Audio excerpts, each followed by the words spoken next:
So what should you know for the week coming up? You should know that the hacker, programmer, writer, and activist Aaron Swartz has died of suicide at age 26. His body was found in his apartment on Friday. Aaron was one of those preternaturally brilliant, precocious hackers who at the age of 14 co-developed the really simple syndication or RSS web protocol and is a key component of much of the web's entire publishing infrastructure. By 19, he co-founded a company that would merge with Reddit, a user-generated social news site that is now one of the most highly trafficked news sites in the world. Aaron read voraciously, uploading reviews of dozens of books. He read a year to his blog, and he wrote beautifully and prolifically. He worked as a progressive activist with the group Progressive Change Campaign Committee, founded Demand Progress, which was instrumental in fights to keep the internet open and free, and in the battle to stop and defeat the Stop Online Piracy Act.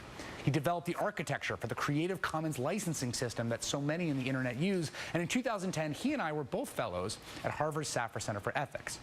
Aaron and I would grab lunch and talk politics and ideas, and he'd talk about the various books he was in the process of writing or planning on writing. He was a remarkable kind of 21st century nerd renaissance man. He also suffered from depression. He wrote about his depression in 2007 in a post titled Sick. Surely there have been times when you've been sad, he wrote. Perhaps a loved one has abandoned you, or a plan has gone horribly awry. Your face falls, perhaps you cry. You feel worthless, you wonder whether it's worth going on. Everything you think about seems bleak, the things you've done, the things you hope to do, the people around you. You want to lie in bed and keep the lights off. Depressed mood is like that, only it doesn't come for any reason and it doesn't go for any either. Go outside and get some fresh air or a cuddle with a loved one. You don't feel any better, only more upset at being unable to feel the joy that everyone else seems to feel. Everything gets colored by sadness. You should know if you are depressed, you're not alone. There are literally millions of people out there suffering from depression, and help is available. You should also know that at the time of his death, Aaron was being prosecuted by the federal government and threatened with up to 35 years in prison and $1 million in fines for the crime of, and I am not exaggerating here, downloading too many free articles from the online database of scholarly work, JSTOR.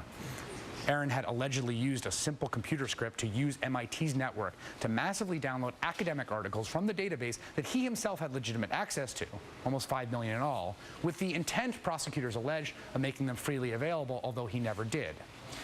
You should know that despite JSTOR declining to press charges or pursue prosecution, federal prosecutors dropped a staggering 13-count felony indictment on Aaron for his alleged actions.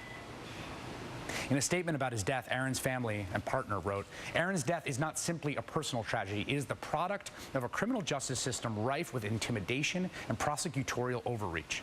Decisions made by officials in the Massachusetts U.S. Attorney's Office and at MIT contributed to his death." You should know his death is a good reason to revisit the 1986 Computer Fraud and Abuse Act, the law under which he was prosecuted, since it is far too broad. And it's also a good time to take a hard look at Massachusetts U.S. Attorney Carmen Ortiz, whose office prosecuted Aaron with such recklessly disproportionate vigor and who is reportedly considering a run for governor. You should know we're going to miss you, Aaron. We're going to miss your brilliant mind, your righteous heart, and your sensitive soul.